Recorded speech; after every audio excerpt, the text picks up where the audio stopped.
ಆತ್ಮೀಯ ವಿದ್ಯಾರ್ಥಿ ಮಿತ್ರರೇ, ಈಗಾಗಲೇ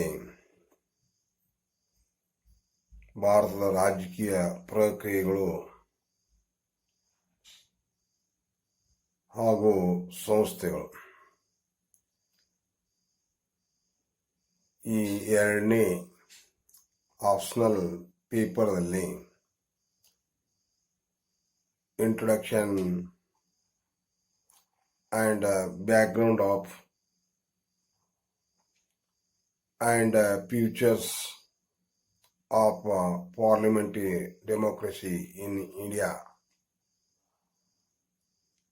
ಮೆರಿಟ್ಸ್ ಅಂಡ್ ಡಿಮೆರಿಟ್ಸ್ಗಳನ್ನು ಅವಲೋಕನೆ ಮಾಡಿದ್ದು. ಅದನ್ನ ಮುಂದುವರೆದು ಈ ಭಾರತದ ಸಂಸದೀಯ ಪ್ರಜಾಪ್ರಭುತ್ವದಲ್ಲಿ ಭವಿಷ್ಯ ಯಾವ ರೀತಿ ನಾವು ಅಳವಡಿಸಿಕೊಳ್ಳಬೇಕನ್ನೋದು ಬಹಳಷ್ಟು ಪ್ರಮುಖವಾದದ್ದು. Futures of parliamentary democracy in India. ಇಲ್ಲಿ ಇತಿಹಾಸದ ಪುಟಗಳನ್ನು ಅವಲೋಕನೆ ಮಾಡಿದಾಗ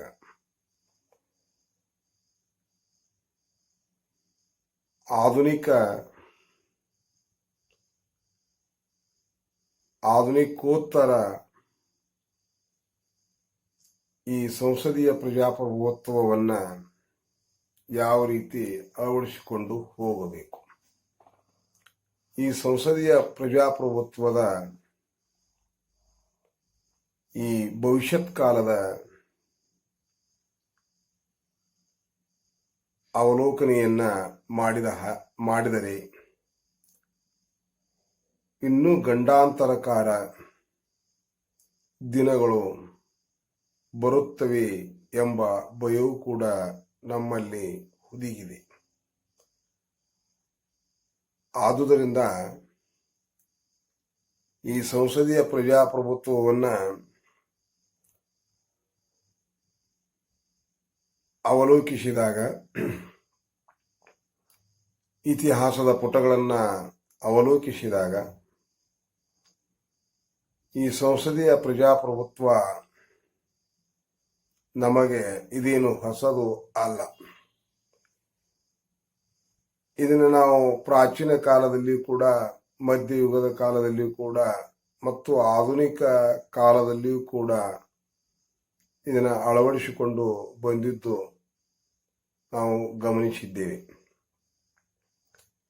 200 ವರ್ಷಗಳ ಕಾಲ ಬ್ರಿಟಿಷರು ನಮ್ಮ ದೇಶವನ್ನು ಆಳಿದಾಗ ಈ ಸಂಸದೀಯ ಪ್ರಜಾಪ್ರಭುತ್ವವನ್ನೇ ಅಳವಡಿಸಿಕೊಂಡು ಬಂದದ್ದು. ಅದನ್ನ ಹಂತ ಹಂತವಾಗಿ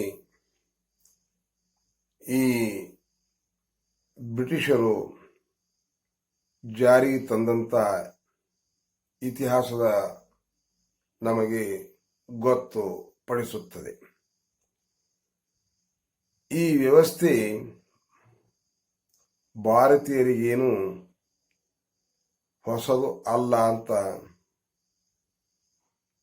ಹಾಗೆ ಸ್ವತಂತ್ರ ಸಿಕ್ಕ ನಂತರ ನಾವು 1947 ನಂತರ ನಮ್ಮ ಸಂವಿಧಾನ ಸಮಿತಿಯ ರಚನಾ ಸಮಿತಿಯ ಚೇರ್ಮನ್ನರು, ಸದಸ್ಯರು ಈ ಸಂಸದೀಯ ಪ್ರಜಾಪ್ರಭುತ್ವ ಭಾರತಕ್ಕೆ ಬಹಳಷ್ಟು ಒಳ್ಳೆಯ ಅಭಿಪ್ರಾಯವನ್ನ ವ್ಯಕ್ತಪಡಿಸಿದ್ರು. ಆದರೂ ಕೂಡ ಈ ಅಳವಡಿಸಿಕೊಂಡರೂ ಕೂಡ ಈ ಕೇಂದ್ರ ಮತ್ತು ರಾಜ್ಯಗಳಲ್ಲಿ ಅಧಿಕಾರಾರೂಢ ಪಕ್ಷಗಳ ಅಧಿಕಾರಕ್ಕೆ ಧಕ್ಕೆ ತಂದಾಗ, ಅಸ್ಥಿರ ಸರ್ಕಾರ ಸ್ಥಾಪನೆಯಾದಾಗ ದೇಶದಲ್ಲಿ ಕಂಡುಬರುವ ಎಲ್ಲಾ ದೋಷಗಳಿಗೂ ಸಂಸದೀಯ ಪದ್ಧತಿ ಕಾರಣವೆನ್ನುವಂತೆ ಸಂಸದೀಯ ಪದ್ಧತಿಯ ಬದಲಾಗಿ ಅಧ್ಯಕ್ಷೀಯ ಪದ್ಧತಿಯನ್ನು ಪರಿಗಣಿಸಿದರೆ ಹೇಗೆ ಎಂಬ ಚಿಂತನೆ ಪ್ರಾರಂಭ ಆಯಿತು. ಕಾಂಗ್ರೆಸ್ ಪಕ್ಷಕ್ಕೆ ಕೇಂದ್ರದಲ್ಲಿ ಅದರ ಸ್ಥಾನಕ್ಕೆ ಅಭದ್ರತೆ ಉಂಟಾದಾಗ ಅಸ್ಥಿರ ಸರ್ಕಾರ ಸ್ಥಾಪನೆಯಾಗದಾಗ ದೇಶದ ಎಲ್ಲಾ ದೋಷಗಳನ್ನು ಸಂಸದೀಯ ವ್ಯವಸ್ಥೆಯೇ ಕಾರಣ ಎಂಬ ನಿರ್ಧಾರಕ್ಕೆ ಬರಲಾಗಿತ್ತು. ಆದರೆ ಸಂಸದೀಯ ಪದ್ಧತಿಯ ತತ್ವಗಳಲ್ಲಿಯ ದೋಷಗಳಿಗಿಂತಲೂ ಮಿಗಿಲಾಗಿ ನಮ್ಮ ಜನರಲ್ಲಿ ದೋಷಗಳಾಗಿ ನಮ್ಮ ಸಂಸದೀಯ ವ್ಯವಸ್ಥೆ ಕುಂಠಿತಗೊಂಡಿದೆ ಅಂತ ನಾವು ಅರ್ಥ ಮಾಡಿಕೊಳ್ಳಬೇಕು. ನಾವು 1947ರಿಂದ 1976ರವರೆಗೆ ಕಾಂಗ್ರೆಸ್ ಪಕ್ಷ, ನಾವು ಸ್ವತಂತ್ರ ಪೂರ್ವದಲ್ಲಿ ಕಾಂಗ್ರೆಸ್ ಪಕ್ಷ ಯಾವ ಉದ್ದೇಶವನ್ನ ಇಟ್ಟುಕೊಂಡು ಪಕ್ಷವನ್ನು ನಾವು 1885ರಲ್ಲಿ ಸ್ಥಾಪನೆಯಾದಂಥ ಈ ಕಾಂಗ್ರೆಸ್ ನಂತರ ಸ್ವತಂತ್ರ ಸಿಕ್ಕ ನಂತರ ಕಾಂಗ್ರೆಸ್ಸಿನ ನೀತಿ ಮತ್ತು ಧೋರಣೆಗಳು ಬದಲಾವಣೆ ಆದುವಂತೂ ನಾವು ನೋಡಬಹುದು. 1947ರಿಂದ 1950ರವರೆಗೆ ಸಂವಿಧಾನ ಜಾರಿಗೆ ಬಂದ ನಂತರ ಪ್ರಪ್ರಥಮ ಪ್ರಧಾನಮಂತ್ರಿ ಆದಂತ ಜವಾಹರ್ಲಾಲ್ ನೆಹರು ಅವರಾಗಿರು. ಈ 1950ರಿಂದ 78 ಅಥವಾ 76 ಮೊರಾರ್ಜಿ ದೇಸಾಯಿ ಸರ್ಕಾರದವರೆಗೆ ಈ ಕಾಂಗ್ರೆಸ್ ಪಕ್ಷ ಈ ಸಂಸದೀಯ ಪ್ರಜಾಪ್ರಭುತ್ವವನ್ನ ಎಷ್ಟು ದುರುಪಯೋಗವನ್ನ ಮಾಡಿಕೊಂಡಿತು. ಜವಾಹರ್ಲಾಲ್ ನೆಹರು ವಿದೇಶಾಂಗ ನೀತಿಗೆ ಹೆಚ್ಚು ಆದ್ಯತೆ ಕೊಟ್ಟರೆ, ಆಂತರಿಕವಾಗಿ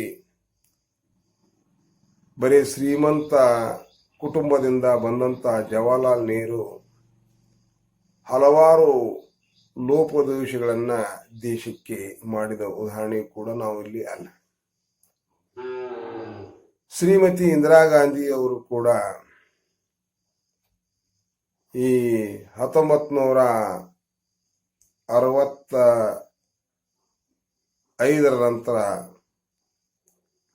ಹಲವಾರು ಯೋಜನೆಗಳನ್ನ ಘೋಷಣೆ ಮಾಡಿದ್ರು. ಗರೀಬಿ ಹಟಾವ್ ಅಂತ ಹೇಳಿದ್ರು ಕೂಡ 20 ಅಂಶದ ಕಾರ್ಯಕ್ರಮಗಳನ್ನು ಕೂಡ ಜಾರಿಗೆ ತರಲು ಪ್ರಯತ್ನಿಸಿದಾಗಲೂ ಕೂಡ ಈ ಸಂಸದೀಯ ಪ್ರಜಾಪ್ರಭುತ್ವ ಅಲ್ಲಿ ಯಶಸ್ವಿ ಆಗಿಲ್ಲ ಅಂತ ಅನ್ನೋದು ನಾವಿಲ್ಲಿ ನೋಡ್ತೀವಿ. ನಂತರ ನಾವು 1996ರಲ್ಲಿ ಈ ಕಾಂಗ್ರೆಸ್ಸೇತರ ಸರ್ಕಾರ ಕೇಂದ್ರ ಸರ್ಕಾರದಲ್ಲಿ ಬಂದಾಗ, ಆ ಸಮಯದಲ್ಲಿ ದೇವೇಗೌಡರು ಪ್ರಧಾನಮಂತ್ರಿ ಆದಾಗ ನಮ್ಮ ಮಾಜಿ ಮುಖ್ಯಮಂತ್ರಿ ರಾಮಕೃಷ್ಣ ಹೆಗಡೆಯವರು ಈ ಸಂಸದೀಯ ಪ್ರಜಾಪ್ರಭುತ್ವ ಅಷ್ಟು ಸರಿ ಇಲ್ಲ, ಅದು ಅಧ್ಯಕ್ಷೀಯ ಮಾದರಿಯ ಸರ್ಕಾರ ಬಹಳ ಒಳ್ಳೆಯದು, ಈ ಅಭಿಪ್ರಾಯವನ್ನ ವ್ಯಕ್ತಪಡಿಸಲಿಕ್ಕೆ ಮುಖ್ಯ ಕಾರಣವೇನೆಂದರೆ ಜನರಲ್ಲಿ ಪ್ರಜ್ಞೆ ಕಡಿಮೆ ಇದೆ. ಸಂಸದೀಯ ಪದ್ಧತಿಯಲ್ಲಿ ಜನರಲ್ಲಿ ರಾಜಕೀಯ ಪ್ರಜ್ಞೆ ಬಹಳಷ್ಟು ಕಡಿಮೆ ಇದೆ.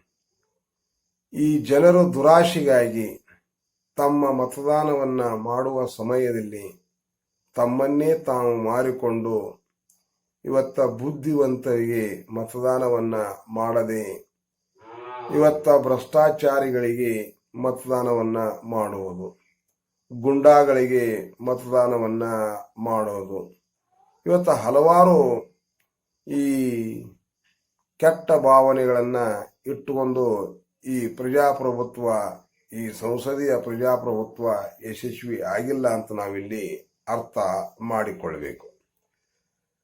ಅದಕ್ಕೆ ಈ ಸಂಸದೀಯ ಪದ್ಧತಿಯ ವ್ಯವಸ್ಥೆ ಯಾಕೆ ಕುಂಠಿತ ಆಗಿದ ನಂತರ ಈ ಯಶಸ್ವಿ ಕಾರ್ಯಾಚರಣೆ ಆಗಲ್ತು. ಇಲ್ಲಿ ಸಾಕಷ್ಟು ಆತಂಕಗಳು ಅದಾವ, ನಮ್ಮಲ್ಲಿ ಅತಿ ಮೂಢನಂಬಿಕೆಗಳು ಅದಾವ. ಈ ಇಂಥ ಕೆಟ್ಟ ಗ್ರಹಣ ಹಿಡಿಯುವಿಕೆಗೆ ಕಾರಣಗಳು ಅನ್ನಕ ಕಾರಣ ನಂತರ ಒಳ್ಳೆಯ ಸಂಪ್ರದಾಯದ ಕೊರತೆ. ಬ್ರಿಟಿಷ್ ಮತ್ತು ಭಾರತವನ್ನ ಅವಲೋಕಿಸಿದಾಗ ಬ್ರಿಟಿಷ್ ಸರ್ಕಾರ, ಅದರ ನಾವು ಇಲ್ಲಿ ಇಂಗ್ಲೆಂಡ್ ಅಂತ ನಾವು ಏನು ಕರಿತೀವಲ್ಲ, ಅಲ್ಲಿ ಒಳ್ಳೆಯ ಸಂಪ್ರದಾಯಗಳು ಅದಾವ. ಅಲ್ಲಿ ನೀತಿಯ ತಳಹದಿಯ ಮೇಲೆ ಆಡಳಿತವನ್ನ ಮಾಡ್ತಾರ. ನಮ್ಮ ಭಾರತದ ಜನರಿಗಾಗಲಿ, ರಾಜಕಾರಣಿಗಳಿಗಾಗಲಿ, ಇವತ್ತ ನೌಕರಶಾಹಿಗಳಿಗೆ ಆಗಲಿ ಆ ಮನೋಭಾವನೆ ಒಳ್ಳೆಯ ನೀತಿನೂ ಗುರ್ತಿಲ್ಲ ಮತ್ತು ಕಾನೂನುಗಳು ಕೂಡ ಗುರ್ತಿಲ್ಲ. ನೀತಿಯ ತಳಹದಿ ಅಂತಂದ್ರೆ ಅದು ಅಲಿಖಿತವಾಗಿ ಇರ್ತದ, ಕಾನೂನು ಅಂತಂದ್ರೆ ಲಿಖಿತವಾಗಿ ಇರ್ತದ. ಆದರೂ ಕೂಡ ನಮ್ಮ ಭಾರತದಲ್ಲಿ ಇವತ್ತು ನಾವು ಎಷ್ಟು ಪರ್ಸೆಂಟೇಜ್ ಇವತ್ತು ನಾವು ಶಿಕ್ಷಣವನ್ನ ಪಡೆದಂತವರು ಆಗಿದ್ದೇವೆ ಅನ್ನೋ ಅವಲೋಕನೆಯನ್ನು ಕೂಡ ನಾವು ಮಾಡಿಕೊಳ್ಳುವಂತ ಪರಿಸ್ಥಿತಿ ಐತಿ. ಈ ಜನರಲ್ಲಿ ಬಡತನ ಆಗಲಿ, ನಿರುದ್ಯೋಗ ಆಗಲಿ, ಜಾತೀಯತೆ ಆಗಲಿ, ರಾಷ್ಟ್ರೀಯ ಭಾವನೆಯ ಕೊರತೆಯಾಗಲಿ, ಇಲ್ಲಿ ದ್ವಿಪಕ್ಷೀಯ ಪದ್ಧತಿಯ ಕೊರತೆಯಾಗಲಿ, ಸಂಸದರ ಅನುಚಿತ ವರ್ತನೆಯಾಗಲಿ, ಇವತ್ತ ಪ್ರಾದೇಶಿಕ ಅಸಮತೋಲನ ಆಗಲಿ, ರಾಜ್ಯದ ಆಡಳಿತದಲ್ಲಿ ಕೇಂದ್ರದ ಹಸ್ತಕ್ಷೇಪವಾಗಲಿ, ಸಾಮಾಜಿಕ ಹಾಗೂ ಆರ್ಥಿಕ ಅಸಮಾನತೆಯಾಗಲಿ, ಮುಂದೆ ಇನ್ನೂ ಒಂದು ಗಂಡಾಂತರ ವಿಷಯವಂತಂದ್ರೆ ಅದು ಭ್ರಷ್ಟಾಚಾರ ಅನ್ನೋದು ನಾವಿಲ್ಲಿ ಅರ್ಥ ಮಾಡಿಕೊಳ್ಳಬೇಕು. ನಮ್ಮ ದೇಶದಲ್ಲಿ ಬಡತನ ಮತ್ತು ನಿರುದ್ಯೋಗ, ಇವತ್ತ ಜಾತಿ, ಇವನ್ನೆಲ್ಲಾನು ತೆಗೆದುಕೊಂಡು ಅವಲೋಕನೆ ಮಾಡಿದಾಗ ನಮ್ಮ ಪ್ರಜಾಪ್ರಭುತ್ವ, ಸಂಸದೀಯ ಪ್ರಜಾಪ್ರಭುತ್ವ ಯಶಸ್ವಿ ಆಗಲಿಕ್ಕ ಸಾಧ್ಯವೇ ಇಲ್ಲ. ಜನರಲ್ಲಿ ರಾಷ್ಟ್ರೀಯ ಭಾವನೆ ಬಹಳಷ್ಟು, ದೇಶ ನನಗೇನು ಮಾಡಿದೆ ಅನ್ನೋಕ್ಕಿಂತ ದೇಶಕ್ಕಾಗಿ ನಾನೇನು ಮಾಡುತ್ತೇನೆ ಎನ್ನುವ ಮನೋಭಾವನೆ ಜನರಲ್ಲಿ ಇಲ್ಲ. ಹಾಗೆ ಇವತ್ತ ದ್ವಿಪಕ್ಷ ಪದ್ಧತಿಯ ಕೊರತೆ, ಇವತ್ತ ಬಹು ಪಕ್ಷ ಪದ್ಧತಿ ನಮ್ಮ ದೇಶದಲ್ಲಿ ಇರುವುದರಿಂದ ಈ ದ್ವಿಪಕ್ಷ ಪದ್ಧತಿ ಕೊರತೆಯಿಂದ ಇವತ್ತು ಸಂಸದೀಯ ಪ್ರಜಾಪ್ರಭುತ್ವ ಹಾಳಾಗಲಿಕ್ಕೆ ಕಾರಣ ಅಂತ ನಾವಿಲ್ಲಿ ನೋಡ್ತೀವಿ. ನಂತರ ಪ್ರಾದೇಶಿಕ ಅಸಮತೋಲನವನ್ನ ನಾವು ನೋಡ್ತೀವಿ. ನಾವು ಇಲ್ಲಿವರೆಗೆ ಸ್ವತಂತ್ರ ಸಿಕ್ಕ ನಂತರ ಇಲ್ಲಿವರೆಗೆ ನಾವು ಅವಲೋಕನೆಯನ್ನ ಮಾಡಿದಾಗ ಈ ಉತ್ತರ ಭಾರತದವರ ಹೆಚ್ಚು ಪ್ರಧಾನಮಂತ್ರಿಗಳು ಆಗಿದ್ದು ನಾವು ನೋಡ್ತೀವಿ. ಎಕ್ಸೆಪ್ಟ್ ನಾವು ದಕ್ಷಿಣ ಭಾರತದಿಂದ PV ನರಸಿಂಹರಾವ್ ಆಗಿರ್ಬೋದು, ದೇವೇಗೌಡರು ಆಗಿರ್ಬೋದು, ಇವತ್ತ ಉಳಿದ ರಾಜ್ಯಗಳಿಗೆ ಇವತ್ತ ಪ್ರಧಾನಮಂತ್ರಿ ಹುದ್ದೆ ದೊರಕಿಲ್ಲ ಅನ್ನೋದು ನಾವು ನೋಡ್ತೀವಿ. ನಾವು ಮಾತ್ರ ಮುಖ್ಯಸ್ಥರಾಗಿರುವಂತ ಉಪರಾಷ್ಟ್ರಪತಿ, ರಾಷ್ಟ್ರಪತಿ ಹುದ್ದೆಗಳನ್ನ ಇವತ್ತ ದಕ್ಷಿಣ ಭಾರತದವರು ಅಧಿಕಾರವನ್ನ ನಡೆಸಿದರೆ ನೈಜ ಆಡಳಿತವನ್ನ ನಾವಿವತ್ತ ಹೆಚ್ಚಾನೆಚ್ಚ ಉತ್ತರ ಭಾರತದವರ ಈ ಪ್ರಾದೇಶಿಕ ಅಸಮತೋಲನಕ್ಕೆ ಕಾರಣೀಭೂತರ ಆಗಬಹುದು. ಭಾರತದಲ್ಲಿ ಬಹುಸಂಖ್ಯಾತ ಮತದಾರರು ಶಿಕ್ಷಣ ಪಡಿಲಾರದಂಥವ್ರು. ಪ್ರಸ್ತುತ ನಾವು ಅಂಕಿ ಸಂಖ್ಯೆಗಳನ್ನ ನೋಡಿದಾಗ 46% ಇವತ್ತ ಅಶಿಕ್ಷಿತರು. ಇನ್ನೂ ನಾವು ಹೆಚ್ಚು ನಾವು ಶಿಕ್ಷಣ ಪಡೆದಂಥವರ ಸಂಖ್ಯೆನೇ ಕಡಿಮೆ ಐತಿ. ಇವತ್ತ ಅಜ್ಞಾನಿಗಳ ಸಂಖ್ಯೆನ ಹೆಚ್ಚೈತಿ. ಇವತ್ತು ಸಾಕ್ಷರತಾ ಆಂದೋಲನ ಈ 1990 ಮತ್ತು 96ರವರೆಗೆ ನಾವು ನೋಡಿದ್ವಿ. ಆ ಸಾಕ್ಷರತಾ ಆಂದೋಲನ ಎಷ್ಟು ಪ್ರಮಾಣದಲ್ಲಿ ಇವತ್ತು ಸಾಕ್ಷರತರನ್ನಾಗಿ ಮಾಡಿತು. ಪ್ರಸ್ತುತ ಈಗಲೂ ಕೂಡ ಈ ಶಿಕ್ಷಣ ಸಂಸ್ಥೆಗಳು ಕೂಡ ವಿಶ್ವವಿದ್ಯಾಲಯದಿಂದ ತಳಮಟ್ಟದವರೆಗೂ ಕೂಡ ಇವತ್ತ ಬೋಗಸ್ ಸಂಸ್ಥೆಗಳು ಹುಟ್ಟಿಕೊಂಡು ಇವತ್ತ ಸಮಾಜಕ್ಕೆ ಮತ್ತು ದೇಶಕ್ಕೆ ಮೋಸ ಮಾಡುವಂತ ಪ್ರವೃತ್ತಿ ಕೂಡ ನಾವಿಲ್ಲಿ ನೋಡ್ತೀವಿ. ಇಲ್ಲಿ ರಾಷ್ಟ್ರದ ಆರ್ಥಿಕ ಮತ್ತು ಸಾಮಾಜಿಕ ಮತ್ತು ರಾಜಕೀಯ ಸ್ಥಿತಿಗಳನ್ನ ಮತ್ತು ಅಂತಾರಾಷ್ಟ್ರೀಯ ಸಮಸ್ಯೆಗಳನ್ನ ಅರಿತುಕೊಂಡು ಮತದಾನ ಮಾಡಬೇಕೆಂದು ಅಂತವರಿಂದ ಬಯಸುವುದು ತಪ್ಪು. ಏಕೆಂದರೆ ಶಿಕ್ಷಣ ಪ್ರಜಾಪ್ರಭುತ್ವಕ್ಕೆ ಅತ್ಯಂತ ಅವಶ್ಯವಾದಂತ ಅಸ್ತ್ರ. ನಮ್ಮಲ್ಲಿ ಶಿಕ್ಷಣದ ಕೊರತೆನೇ ಇರುವ ಹೊತ್ತಿನಾಗ ಈ ಆರ್ಥಿಕದ ಬಗ್ಗೆ ನಮಗೆ ಗೊತ್ತಿಲ್ಲ. ಇವತ್ತು ಸಾಮಾಜಿಕ ಸವರ್ಣೀಯರು ಮತ್ತು ಅಸ್ಪೃಶ್ಯರನ್ನು ಮನೋಭಾವನೆ ಐತಿ.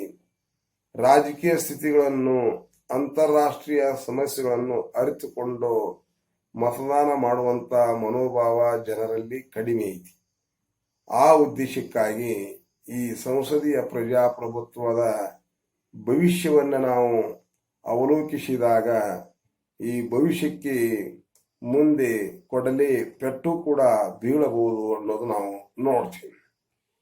ಈ ಪ್ರಜಾಪ್ರಭುತ್ವ ಯಶಸ್ವಿಗೆ ಅಡ್ಡಿಯಾದಂತ ಮತ್ತೊಂದು ಕೆಟ್ಟ ಗ್ರಹಣ ಯಾವಾದಂತಂದ್ರ ಈ 137% ಹೆಚ್ಚು ಪ್ರತಿಷ್ಠಿತ ಜನರು ಬಡತನದ ರೇಖೆಯಲ್ಲಿ ನಾವು ಬದುಕ್ತಾರೆ.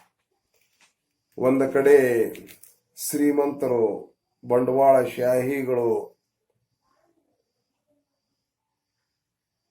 ಯಾವ ರೀತಿ ಹಣವನ್ನ ಸಂಗ್ರಹಿಸುತ್ತಾರೆ, ಪ್ರತಿಶತ ನಾವು ಬಡತನದ ರೇಖೆಯನ್ನು ನಾವು ಅವಲೋಕಿಸಿದಾಗ ಬಡತನ, ಮಧ್ಯಮ ವರ್ಗದವರು ಮತ್ತು ಉನ್ನತ ವರ್ಗದವರು ಅಂತ ನಾವಿಲ್ಲಿ 3 ಭಾಗಗಳನ್ನ ಮಾಡುತ್ತೇವೆ. ಈ ಮಧ್ಯಮ ವರ್ಗದವರ ಪರಿಸ್ಥಿತಿ ಏನೈತಿ ಮತ್ತು ಕೇವಲ ಬೆರಳೆಣಿಕೆಯಷ್ಟು ಜನರು ಇವತ್ತ ಬಂಡವಾಳಶಾಹಿಗಳು ಇರುವುದರಿಂದ ಈ ಬಂಡವಾಳಶಾಹಿಗಳು ಈ ಕಟ್ಟ ಕಡೆಯ ವ್ಯಕ್ತಿಗಳನ್ನ ಜನರನ್ನ ತಮ್ಮ ಗುಲಾಮರನ್ನಾಗಿ ಮಾಡಿಕೊಂಡು ಹಲವಾರು ಈ ಚುನಾವಣೆಯಲ್ಲಿ ಆಮಿಷಗಳನ್ನ ತೋರಿಸಿ ಇವತ್ತ ಜನರಿಗೆ ಮೋಸ ವಂಚನೆಯನ್ನ ಮಾಡಿ ಅಲ್ಪ ಸುಖಕ್ಕಾಗಿ ಅವರ ದೀರ್ಘ ಸುಖವನ್ನ ಹಾಳು ಮಾಡುವಂತ ಸ್ಥಿತಿ ಇವತ್ತು ನಮ್ಮ ರಾಜಕಾರಣಿಗಳು ಮಾಡ್ತಾರೆ. ಇವತ್ತು ಪ್ರಸ್ತುತ ನಾವು ಅವಲೋಕಿಸಿದಾಗ ಪ್ರತಿಯೊಂದು ಇಲಾಖೆಯಲ್ಲಿ ಇವತ್ತು ಬ್ಯೂರೋಕ್ರಸಿ ಅಂತ ನಾವೇಂತಲ್ಲ ನೌಕರಶಾಹಿ ವರ್ಗ ಇವತ್ತ ಸಂಬಳಕ್ಕಿಂತ ಲಂಚವನ್ನ ಹೆಚ್ಚು ಪಡೆಯುವುದು ನಾವು ಇಲ್ಲಿ ನೋಡ್ತೀವಿ. ಈ ರೀತಿ ಬಡವರು ಬಡವರಾಗಿ ಉಳಿಯುತ್ತಾರೆ, ಶ್ರೀಮಂತರು ಶ್ರೀಮಂತರಾಗಿ ಉಳಿಯುತ್ತಾರೆ. ಇವತ್ತು ನಾವು ಪ್ರತಿಯೊಂದು ಅಮೆರಿಕಾದಲ್ಲಿ ನಾವು ಅವಲೋಕಿಸಿದೊಳಗ ಇವತ್ತ ನೌಕರಿಯನ್ನ ಪಡಿಬೇಕಾಗಿತ್ತಂದ್ರೆ ಹರಾಜು ಕಟ್ಟುವಂತ ಪರಿಸ್ಥಿತಿ ಬಂದಿದೆ. ಭಾರತದಲ್ಲಿಯೂ ಕೂಡ ಇವತ್ತ ಬುದ್ಧಿವಂತರಿಗೆ ನೌಕರಿಯನ್ನು ಸಿಗುವುದಿಲ್ಲ. ಹಲವಾರು ಪ್ರಭಾವಗಳಿಂದ ಇನ್ಫ್ಲೂಯೆನ್ಸ್ ಅಂತ ನಾವೇನಂತೀವಲ್ಲ, ಇನ್ಫ್ಲೂಯೆನ್ಸ್ಗಳಿಂದ ಇವತ್ತು ದೊಡ್ಡ ದೊಡ್ಡ ಹುದ್ದೆಗಳನ್ನ ಪಡೆಯುವಂತ ಸ್ಥಿತಿ ನಮ್ಮ ಭಾರತದಲ್ಲಿ ಇದ್ದಿದ್ದು ನಾವು ಕಾಣುತ್ತೀವಿ. ಇಂಥ ಪರಿಸ್ಥಿತಿಯಲ್ಲಿ ಈ ನಮ್ಮ ಸಂಸದೀಯ ಪ್ರಜಾಪ್ರಭುತ್ವವನ್ನ ಯಾವ ರೀತಿ ರೂಢಿಸಿಕೊಳ್ಳಬೇಕು, ಅದಕ್ಕೆ ಮುಂದಿನ ಜೀವವನ್ನ ಯಾವ ರೀತಿ ತುಂಬಬೇಕು ಅನ್ನೋ ಮನೋಭಾವನೆ ಕೂಡ ನಮ್ಮಲ್ಲಿ ಗುರ್ತಾ ಇರಬೇಕು. ಇಲ್ಲಿ ಈಗ ಪ್ರಸ್ತುತ ಚುನಾವಣೆ ನೋಡಿದಾಗ ಅದರ ವೆಚ್ಚವನ್ನ ನಾವು ನೋಡುವ ಹೊತ್ನ್ಯಾಗ ನಾವು 110% ಸರ್ಕಾರ ಚುನಾವಣೆ ಆಯೋಗ ಇಷ್ಟು ಖರ್ಚು ಮಾಡಬೇಕಂತಂದಾಗ ನಾವು 90% ನಾವು ಹಣವನ್ನ ದುರುಪಯೋಗ ಮಾಡೋದು ನೋಡ್ತೀವಿ. ಅಲ್ಲಿ ಹಣ ಹಂಚುವುದನ್ನ ನಾವು ನೋಡ್ತೀವಿ. ಬಡ ಜನರ ಸಂಪರ್ಕ ಹೊಂದಿರುವುದಿಲ್ಲ. ಅವರ ಸಮಸ್ಯೆಗಳನ್ನ ಅರಿತುಕೊಳ್ಳಕ್ಕೂ ಕೂಡ ಇವತ್ತ ಸಂಸದೀಯ ಪ್ರಜಾಪ್ರಭುತ್ವ ಯಶಸ್ವಿ ಆಗಿಲ್ಲ. ನಾವಿವತ್ತು ಮಧ್ಯಪ್ರದೇಶ, ಉತ್ತರ ಪ್ರದೇಶ, ಬಿಹಾರವನ್ನ ನಾವು ಅವಲೋಕಿಸಿದೊಳಗ ಇವತ್ತ ಬಡ ಜನತೆ ಯಾವ ರೀತಿಯಲ್ಲಿ ಬದುಕುದು, ಇವತ್ತು ಸ್ವಾತಂತ್ರ್ಯ ಅಂದ್ರೆ ಏನು ಅನ್ನೋ ಪರಿಸ್ಥಿತಿಯಲ್ಲಿ ಇವತ್ತ ಕಾಡು ಜನ ಮತ್ತು ಬುಡಕಟ್ಟು ಜನರಲ್ಲಿ ನಾವು ಕಾಣೋದು ನಾವಿಲ್ಲಿ ನೋಡ್ತೀವಿ. ಭಾರತದ ಪ್ರಜಾಪ್ರಭುತ್ವಕ್ಕೆ ಇನ್ನೊಂದು ಕೆಟ್ಟ ಗ್ರಹಣ ಅಂತಂದ್ರ ಜಾತೀಯತೆ. ಭಾರತದಲ್ಲಿ ಜಾತೀಯತೆ ಆಳವಾಗಿ ಬೇರು ಬಿಟ್ಟಿದೆ. ಎಲ್ಲಿವರೆಗೆ ಜಾತಿ ಇರುತ್ತದೆ ಅಲ್ಲಿವರೆಗೆ ಭಾರತ ಅಭಿವೃದ್ಧಿ ಹೊಂದಲಿಕ್ಕೆ ಸಾಧ್ಯವೇ ಇಲ್ಲ. ಪ್ರಸ್ತುತ ಹೆರಿಗೆಯ ಬೇನೆ ಹೆತ್ತವಳಿಗೆ ಗೊತ್ತು, ಬಡವನ ಗೋಳು ಬಡವನೇ ಬಲ್ಲ. ಈ ಅಸ್ಪೃಶ್ಯತೆ ಅನುಭವಿಸಿದಂತ ವ್ಯಕ್ತಿಗಳು ಆ ಜಾತಿಯ ಪದ್ಧತಿಯನ್ನ ಅವರು ಅನುಭವಿಸಿದ್ದು ನೋಡಿದರೆ ಇವತ್ತ ಪ್ರಾಣಿ ಪಕ್ಷಿಗಳಿಗಿಂತ ಹೀನಾಯವಾಗಿ ನಾವು ನೋಡ್ತೀವಿ. ಆದುದರಿಂದ ಈ ಜಾತಿಯು ಭಾರತದ ಸಾಮಾಜಿಕ ವ್ಯವಸ್ಥೆಗೆ ಈ ತಳಹದಿ ಆಗಿದೆ ಅಂತ ನಾವಿಲ್ಲಿ ಹೇಳಿದ್ರು ಕೂಡ ಈ ಜಾತಿ ಎಲ್ಲಿ ಇವತ್ತು ಚುನಾವಣೆಗೆ ನಿಂತರೂ ಕೂಡ ಜಾತಿ, ಇವತ್ತು ನೌಕರಿ ಹಿಡಿಬೇಕಾದ್ರೂ ಜಾತಿ. ಈ ಜಾತಿಯ ವ್ಯವಸ್ಥೆ ಬಹಳಷ್ಟು ಈ ಭಾರತದ ಪ್ರಜೆಗಳಿಗೆ, ಇಡೀ ಭಾರತಕ್ಕೆ ಒಂದು ದೊಡ್ಡ ಸಮಸ್ಯೆ ಆಗಿದೆ ಅಂತ ನಾವಿಲ್ಲಿ ಅರ್ಥ ಮಾಡಬಹುದು. ಈ ಚುನಾವಣೆಗೆ ಸ್ಪರ್ಧಿಸುವ ಅಭ್ಯರ್ಥಿಗಳ ಯೋಗ್ಯತೆ ಮತ್ತು ಸಾಮರ್ಥ್ಯ ವ್ಯಕ್ತಿಗಿಂತ ಅವರ ಜಾತಿಯನ್ನು ನಾವು ನೋಡ್ತೀವಿ. ಇಲ್ಲಿ ಚುನಾವಣೆಯಲ್ಲಿ ಸ್ಪರ್ಧಿಸುವಂತ ವ್ಯಕ್ತಿಯನ್ನ ನಾವು ಯೋಗ್ಯತೆಯನ್ನು ನಾವು ನೋಡೋದಿಲ್ಲ. ಅಲ್ಲಿ ನಾವಿಂಥ ಉದಾಹರಣೆಗಳನ್ನು ನಾವು ಇಲ್ಲಿ ಕರ್ನಾಟಕದಲ್ಲಿ ನೋಡಬಹುದು, ಭಾರತದಲ್ಲಿ ಕೂಡ ನೋಡಬಹುದು, ಇವತ್ತ ನಮ್ಮ ನೆರೆಯ ರಾಜ್ಯಗಳಲ್ಲಿ ಕೂಡ ನಾವು ನೋಡಬಹುದು. ಆದರೆ ಇನ್ನಿತರ ಈ ಅಮೆರಿಕ, ಇಂಗ್ಲೆಂಡದಲ್ಲಿ ನಾವು ಈ ಪರಿಸ್ಥಿತಿಯನ್ನು ನಾವು ನೋಡಿ, ಯೋಗ್ಯರೇ ಇದ್ದಂಥವರಿಗೆ ಅಲ್ಲಿ ಸಂಸತ್ತನ್ನ ಪ್ರವೇಶ ಮಾಡೋದು ನಾವಿಲ್ಲಿ ನೋಡ್ತೀವಿ. ಇಲ್ಲಿ ಜಾತಿ ಇಂಥದನ್ನ ಅವಲೋಕಿಸಿದಾಗ ನಾನು ಬಹಳಷ್ಟು ವಿಮರ್ಶೆ ಮಾಡಿ ಕ್ಲಾಸ್ ರೂಮ್ನಲ್ಲಿ ಹೇಳಬಹುದಾಗಿತ್ತು. ಈ ಸಮಯದ ಅಭಾವದಿಂದ ಈ ಜಾತಿಯ ಪದ್ಧತಿ, ಈ ಜಾತಿಯ ವ್ಯವಸ್ಥೆಯನ್ನ ನೋಡಿದಾಗ ಈ ಪ್ರಾಣಿ ಪಕ್ಷಿಗಳಿಗಿಂತಲೂ ಕೀಳಾಗಿದ್ದಿದ್ದು ನಾವಿಲ್ಲಿ ನೋಡ್ತೀವಿ. ಇಲ್ಲಿ ಈ ಪ್ರಜಾಪ್ರಭುತ್ವಕ್ಕೆ ನಾವು ಒಂದು ಯಾಕಂತಂದ್ರ ಯಶಸ್ವಿ ಆಗಬೇಕಾದ್ರೆ ಜನರ ಸತತ ಜಾಗೃತರಾಗಿರಬೇಕು. ಜನರು ತಮ್ಮ ಪ್ರತಿನಿಧಿಗಳು ತಪ್ಪು ಮಾಡದಂತೆ ನೋಡಿಕೊಳ್ಳಬೇಕು. ಆದರೆ ಭಾರತದಲ್ಲಿ ಬಹುಸಂಖ್ಯಾತ ಜನರು ಆಹಾರ, ಬಟ್ಟೆ ಮತ್ತು ವಸತಿಯ ಅವಶ್ಯಕತೆಗಾಗಿ ಹೋರಾಡುತ್ತಿದ್ದಾರೆ. ಇವತ್ತು ನಾವು ಅಧಿಕಾರವನ್ನ ಭಿಕ್ಷೆ ಬಿಡೋಕ್ಕಿಂತ, ಸೌಲಭ್ಯಗಳನ್ನ ಭಿಕ್ಷೆ ಬಿಡೋಕ್ಕಿಂತ ಅವರಿಂದ ಕಿತ್ತಿಕೊಳ್ಳಬೇಕೆನ್ನೋ ಮನೋಭಾವನೆ ಜನರಲ್ಲಿ ಬರಬೇಕು. ಇವತ್ತು ನಮ್ಮ ಎಷ್ಟೋ ಜನರು ವಸತಿ ಮತ್ತು ಆಹಾರ, ನಂತರ ಇವತ್ತ ಬಟ್ಟೆ, ಕೆಲವು ಜನರು ಪೌಷ್ಟಿಕ ಆಹಾರ ಸಿಗದೆ ಇವತ್ತು ಮರಣ ಹೊಂದುವಂತ ಪರಿಸ್ಥಿತಿ.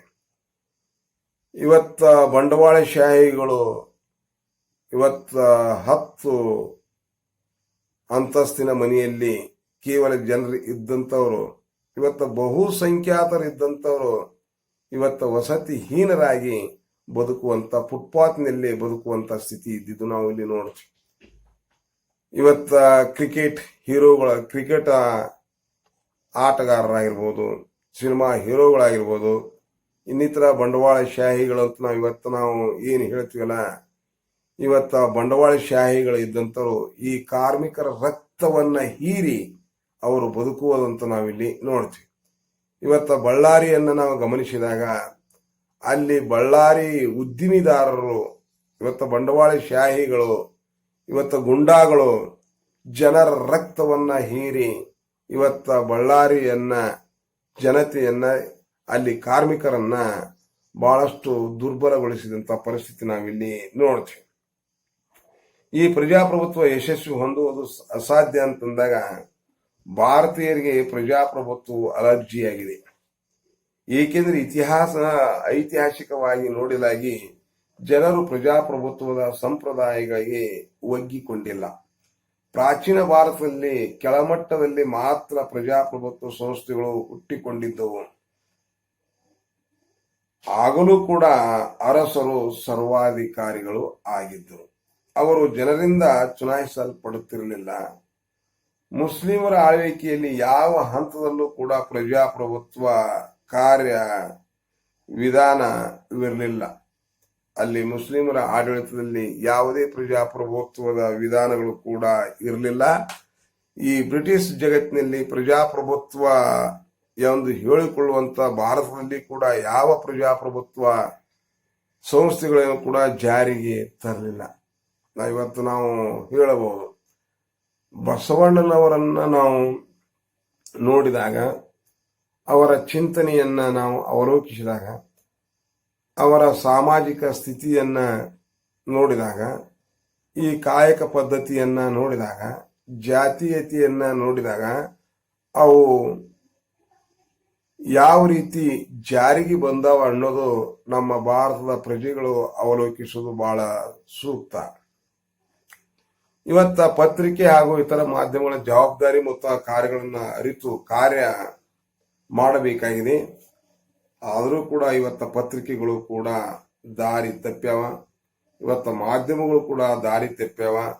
ಈ ಸಾರ್ವಜನಿಕ ಅಭಿಪ್ರಾಯದ ಪ್ರಮುಖ ಸಾಧನವಾದಂತ ಅದು ಹೊಸ ಪರಿಸ್ಥಿತಿಗೆ ತಕ್ಕಂತೆ ಸ್ಪಂದಿಸುತ್ತಿಲ್ಲ.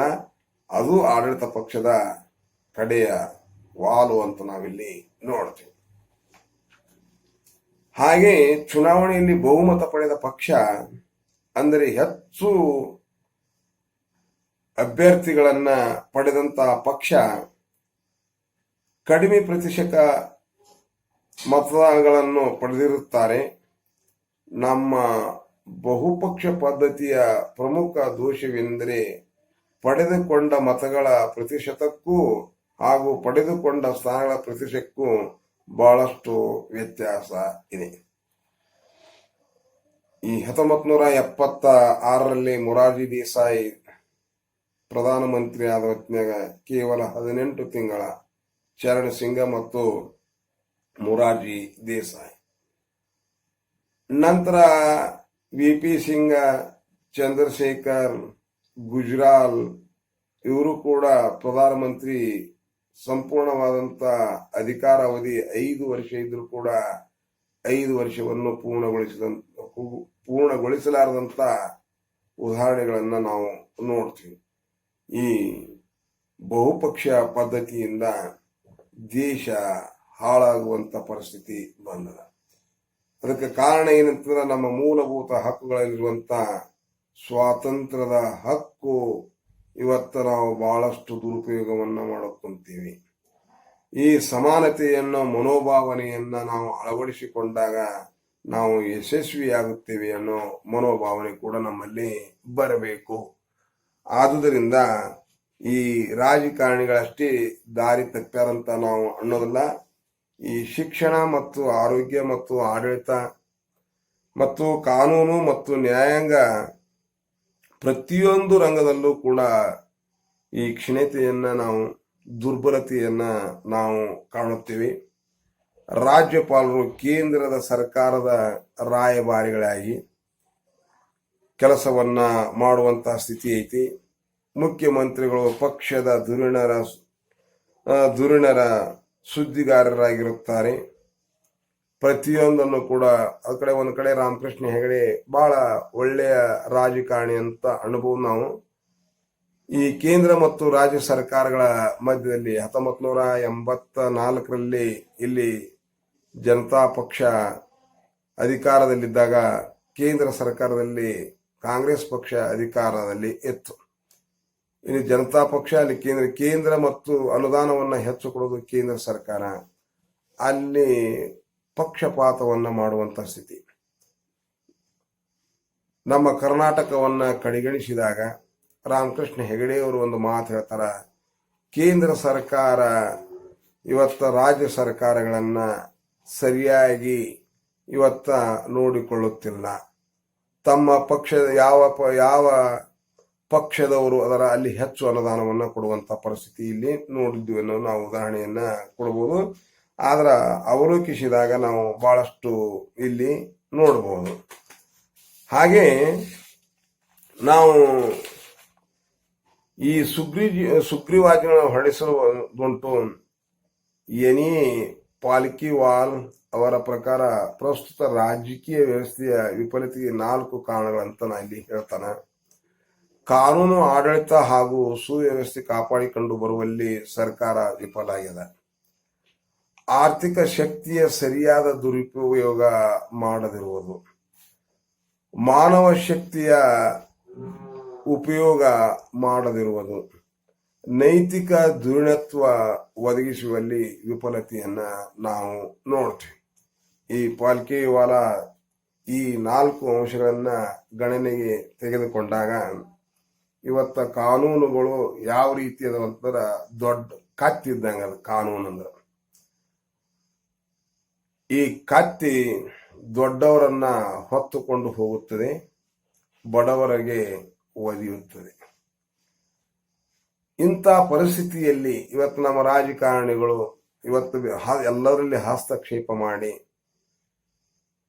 ತಮ್ಮ ಅನುಯಾಯಿಗಳಿಗೆ ಲಾಭ ಮಾಡಿಕೊಡುತ್ತಾರೆ. ಇನ್ನಿತರರನ್ನು ಆ ಪಕ್ಷದವರು ಈ ಪಕ್ಷದವರು ಅಂತ ಹೇಳಿ ಅವರನ್ನ ರಾಜಕೀಯವಾಗಿ ಮತ್ತು ಸಾಮಾಜಿಕವಾಗಿ ಎಲ್ಲಾ ರೀತಿಯಲ್ಲಿ ಅವರ ತುಳಿಯುವುದಂತ ನಾವಿಲ್ಲಿ ನೋಡ್ತೀವಿ. ಆರ್ಥಿಕ ಶಕ್ತಿ ಸರಿಯಾದ ಉಪಯೋಗ ಮಾಡಲು ನಮ್ಮ ರಾಜನೀತಿ ನಿರ್ದೇಶಕ ತತ್ವದಲ್ಲಿ ಐಶ್ವರ್ಯ ವಿಕೇಂದ್ರೀಕರಣ ಆಗಬೇಕಂತ ಹೇಳಿ ಇವತ್ತ ರಾಷ್ಟ್ರದ ಸಂಪತ್ತು ಕೆಲವೇ ಜನರ ಕೈಯಲ್ಲಿ ಐತಿ. ಆ ಕೆಲವೇ ಜನರ ಕೈಯಲ್ಲಿ ಇರುವುದರಿಂದ ಇವತ್ತ ರಾಷ್ಟ್ರ ಸಮೃದ್ಧವಾಗಿ ಹೊರಹೊಮ್ಮಲು ಸಾಧ್ಯ ಇಲ್ಲ. ಇವತ್ತ ಮಾನವ ಶಕ್ತಿ ಬಹಳಷ್ಟು ದುರುಪಯೋಗ ಆಕತ್ತು. ಯಾಕೆ ದುರುಪಯೋಗ ಆಗ್ತದಂದ್ರೆ ನಾವು ನೀತಿಯ ತಳಹದಿಯ ಮೇಲೆ ನಾವು ಬದುಕಲಕ್ಕ ಸಾಧ್ಯ ಇಲ್ಲ. ಆದುದರಿಂದ ನಾವು ಇಲ್ಲಿ ನೀತಿಯ ತಳಹದಿಯ ಮೇಲೆ ನಡಿಬೇಕು ಅನ್ನೋದ ಇಲ್ಲಿ ಮುಖ್ಯ ಉದ್ದೇಶ.